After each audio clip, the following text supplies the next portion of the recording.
The scent of grilled meat clung to the air.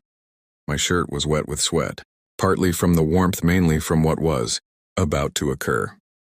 I had just placed the residence keys, the ones I acquired with my own effort, on the outdoor table, in a yard in Denver, Colorado, when my mother's voice snapped like a whip. "You stole your brother's?"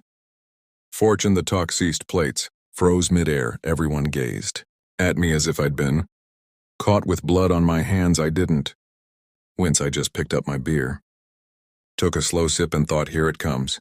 I left my parents' place when I was 18. Not because I wished to, but because staying meant sinking. My parents poured every resource into my older brother Nick, the favored child, his vehicle, his tuition, his apartment. Meanwhile, I flipped patties at night, stocked shelves at dawn, and studied in between getaways. Never birthdays, skipped shifts, meant skipped rent, but I kept my head down and saved every dollar. I learned the worth of independence. By the time I was 26, I had what no one anticipated: a mortgage, approval in my name, my house, my liberty, and, apparently in my parents' view, Nick's stolen future. The barbecue wasn't the infidelity, it was the start of the revelation. The actual betrayal came a week later. A knock at my door, a manila envelope pushed into my hands, a summons.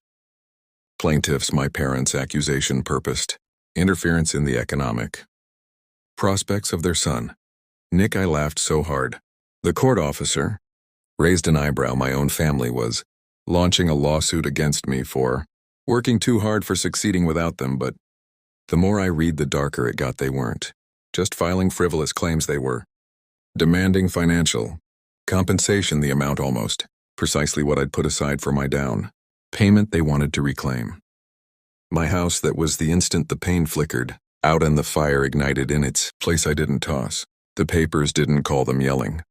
I sat at my kitchen table, the one I constructed from discounted wood, and opened my computer. Step 1, contact a lawyer, not just any lawyer, a family law attorney with a putatio for dismantling unjustified suits. Step 2, collect proof. Earn in records from 18 onward, bank statements, rental contracts, emails, where my parents boasted about supporting Nick through aborted degrees after failed jobs. Step 3, smile, because I saw the pit they dug and understood they'd handed me the shovel. At the hearing, my parents arrived, with Nick trailing like a shadow.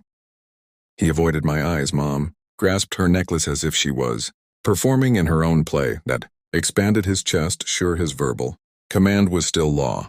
Their lawyer, a fatigued man who clearly took this for a salary, argued that I had diverted family money by purchasing my own house, thus depriving Nick of reasonable parental financial help. The judge's eyebrow nearly reached the ceiling.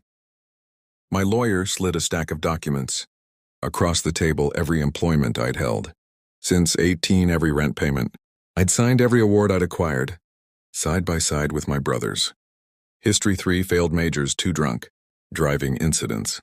My parents paid off in a year, living free of charge in a city apartment they funded. The difference was precise, vicious, undeniable. By the time my lawyer concluded, the courtroom felt like a funeral, and then came my moment. The judge permitted me to speak. I stood as serene as stone and said, "Your Honor, didn't take my brother's future. I created mine independently. If their definition of love is depleting one child to amplify another, then the only thing I'm culpa of is refusing to engage silence, except for the sound of Nick's chair creaking as he shifted.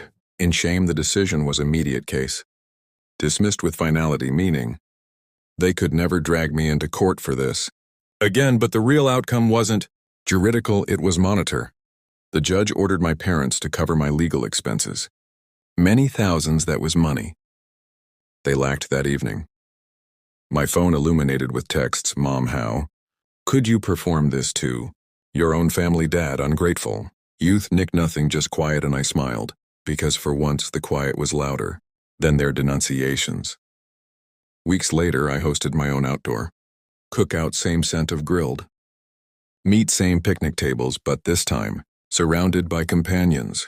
I chose people who understood the value of Effort, not authorization. I placed my house. Keys on the table again, but no one. Screamed no one. Accused, they just raised a glass, and in that moment I realized the actual veracity. I didn't require their validation. Didn't need their will, didn't need their surname. I had my house, my liberty, my future, and the best part, the lawsuit that was supposed to crush me had instead wrecked their illusion. So if you're wondering what occurred next, here it is in plain terms. They tried to sue me for building a life instead they paid for it. Turn on the notification bell and stay tuned with Home Exposed, where real stories come to life.